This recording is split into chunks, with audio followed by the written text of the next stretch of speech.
Having brought in Bryan Mbeumo and Matheus Cunha, Manchester United now seem to find themselves on a hunt for a striker. I mean, the team hasn't scored 60 plus goals in a Premier League campaign for 3 consecutive seasons. So you could definitely say goal scoring is a situation that they need to address. But they've brought in Matheus Cunha, they brought in Bryan Mbeumo, 2 players who both scored double-digit goals, and also Bryan Mbeumo hit the 20 mark last season. And now Manchester United, having missed out on some of the best strikers available on the market because Man United don't have much to offer, find themselves chasing Benjamin Sesko or Ollie Watkins. And that is the biggest question within the Manchester United fan base right now. Ollie Watkins, Benjamin Sesko, Ollie Watkins. So I'm going to try my best to compare both, talk about who my preference is, but also what Manchester United need to address before they decide on what striker they're going to get. Be sure to hit the like button, guys. Be sure to hit the subscribe button as well if you are new here. We're not that far off from 16k, so hopefully we can reach there in the next couple of days. Now, let's start off with, I think, what Manchester United need to address. I think Man United need to understand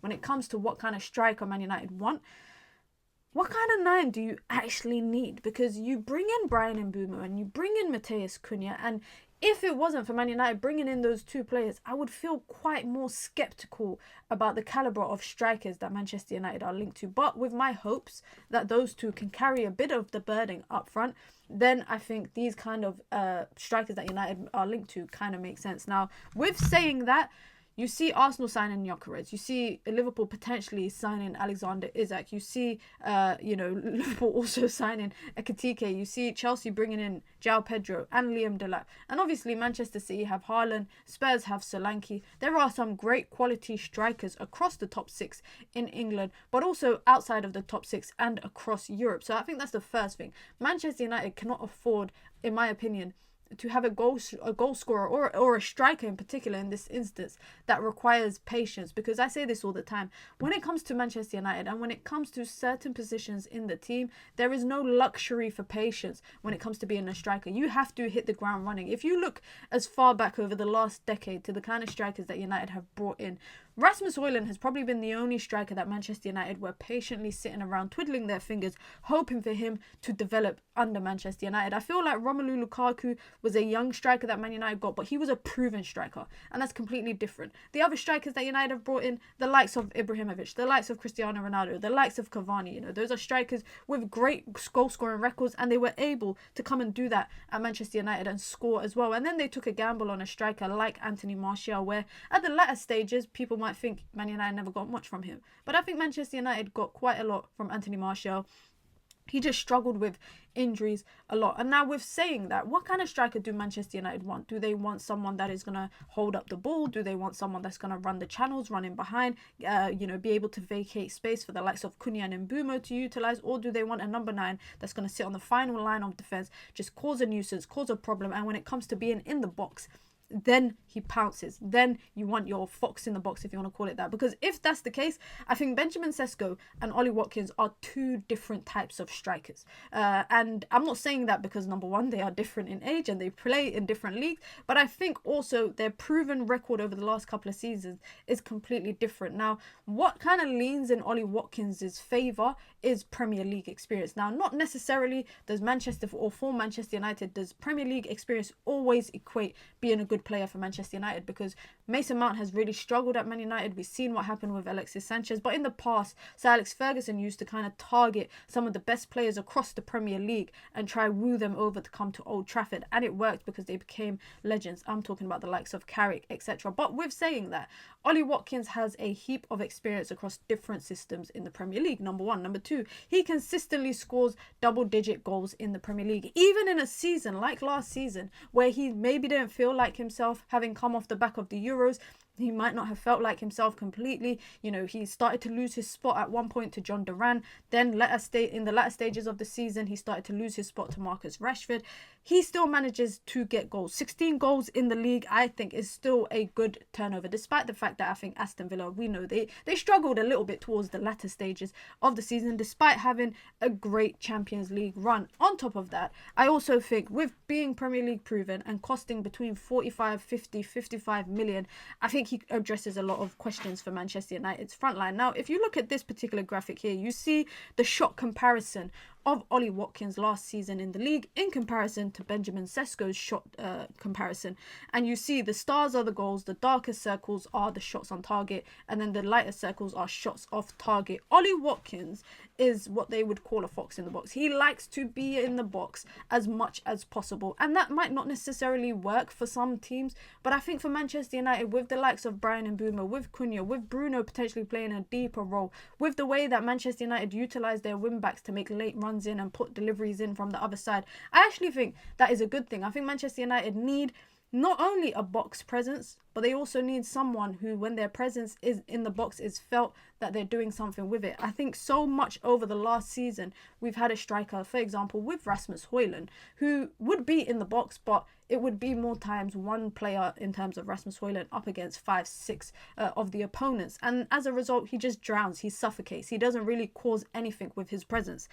Ollie Watkins could do the same with the support of his teammates. You look at the other side and you look at Benjamin Sesko's kind of shot map, and you see how dispersed it is. It's a bit of everything. It's a bit in the box, it's a bit outside of the box, it's across both channels, but also it's quite a lot through the central parts of the pitch. And that is very interesting for me. The central part of the pitch, where I envision that is where the striker will need to dominate under Ruben Amorim, because you've got Mbeumo on one side, Cunha on one other side, and then on the wide channels you've got both your wing backs. That kind of makes sense to me as well. If you lot don't know, guys, shock, surprise, I'm still trying to decide who I prefer out of the two of these. Now, with saying that, their shooting accuracy is very similar. It's actually not too far off from each other. But I do think, again, like I said, they are completely different strikers. Now, you look at this stat here, and you look at their shot conversion per 90. Now, this is quite underwhelming for Ollie Watkins, but also take into consideration that he's played a lot more football than Benjamin Sesko has in his career thus far. He has an 18% shot conversion per 90, and on the other side, Sesko has a 23.5% shot conversion. If we're talking about total shots per 90, Ollie Watkins outweighs that as well, so his shot conversion percentage is slightly lower because he's having more shots per game. His shot conversion is at 2.95 per game in comparison to Benjamin Sesko, who is at 2.64, and this is over a 2-season period. So this also shows you how reliable Ollie Watkins has been, because he's played nearly 2,000 more minutes than Benjamin Sesko did in comparison to the time that Ollie Watkins spent over 2 seasons. Now, Benjamin Sesko played 3,900 minutes. On the other side, Ollie Watkins played 5.8 thousand, so that's nearly 6,000 minutes, not that far off from about that 2,000 mark. Now, you're looking at the goals per 90, and again, Sesko just slightly comes out on top than Ollie Watkins with 0.6 per 90 in comparison to 0.54 per 90. But like I said, chance created, and this is a big part for me.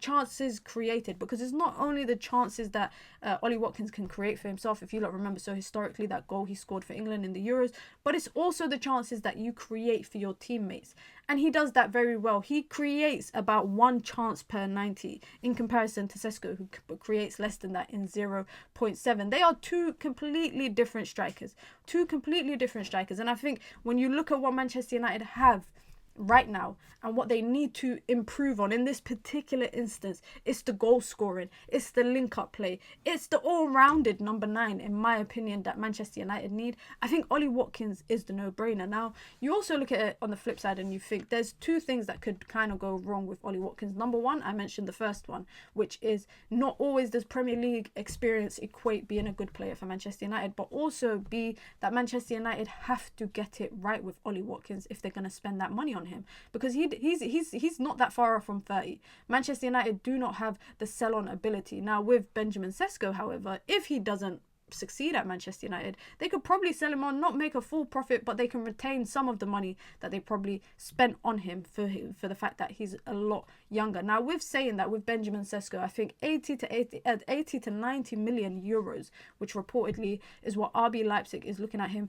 Manchester United no pun intended, can't afford to put a lot of weight on a young striker once again. You know, Manchester United, according to Laurie Whitwell, he confirmed that Manchester United were looking at him way before the Ineos era, and also he turned down Manchester United after his first season at Salzburg to actually join RB Leipzig because he wasn't ready to be the main number 9. And then when Arsenal were in for him last summer, it really was a hiccup because of the financial necessities that the player was requesting, and Arsenal didn't want to pay that. And I think 80 to 90 million in this day and age, that's a premium price that you pay for a striker. You know, you didn't even see Gyökeres go for that much. You didn't see Ekitike go for that much. I don't see why Manchester United have to be the team that pay that much for a striker, no matter how desperate they are for somebody to lead that front line. I would actually be okay with Ollie Watkins. I wouldn't have been okay with it coming into the transfer window, but Man United bringing in Mbeumo and Cunha has slightly relieved me of some stress in that front line, but not completely. And I think Ollie Watkins is a stopgap striker 100%, but also it buys Manchester United time to also address other positions, as well as just keeping that front line kind of fluid. And also, with saying that, Manchester United could also afford to keep Rasmus Højlund and have Ollie Watkins, have Højlund learn from a experienced number 9, but also give Chido Obi that opportunity as well. Now, taking into consideration the price tag, you know, Ollie Watkins reportedly 45 to 55 million pounds versus Benjamin Sesko, who's 80 to 90 million euros, which is about 75 million pounds. That is a big kind of price gap for two different type of players, number 1, number 2. And I also think that is the most important thing. These are two different type of strikers that Manchester United are linked to. They're completely different in the way they play. They play in completely different setups at the moment. So doing a like-for-like comparative is very difficult. But let me know your thoughts down below. When you take into consideration the price tag, the proven metrics, you know, the eye test, and most importantly, what player you would actually prefer. Let me know who you think Manchester United should sign to lead the front line for the season. Now, the season starts in a couple of weekends. It's really not that far away. So Manchester United need to solve that striker situation, because not scoring more than 60 goals again for a 4th season in a row would be damn near disappointing. Let me know your thoughts down below, guys. Be sure to hit the like button. Be sure to subscribe as well if you're new here.